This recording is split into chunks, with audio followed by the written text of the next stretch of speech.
कित्येक प्रकारच्या करमणुकीची साधनं आपल्याकडे उपलब्ध आहेत.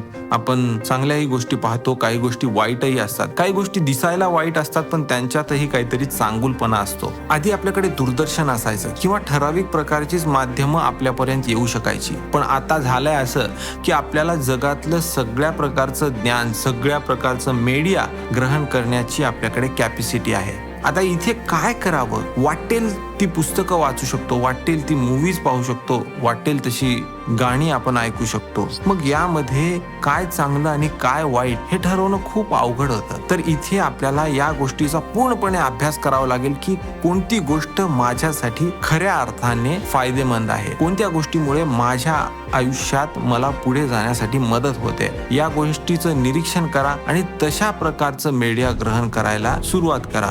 यालाच आपण सेल्फ सेन्सरशिप म्हणूया. की कोणत्या सेन्सर बोर्डची गरज नाहीये की आपण काय ग्रहण करावं हे ठरवण्यासाठी. त्यामुळे आता हे ज्ञान मिळवण्याचा प्रयत्न करा की या जगात चांगले लेखक कोण आहेत किंवा चांगले तुमच्या फील्ड मधले चांगले लोक कोण आहेत, ज्यांचं ज्ञान मिळवल्याने तुम्हाला पुढे जाण्यास मदत होईल. पूर्ण इतिहास तपासा आणि आता वर्तमानातही जी लोक अशी कामं करतायत त्यांना निवडा आणि त्यांचा अभ्यास करा. नक्कीच तुम्ही खऱ्या प्रगतीकडे जाण्यासाठी सज्ज व्हाल आणि या प्रगतीपासून तुम्हाला कोणीच रोखू शकणार नाही.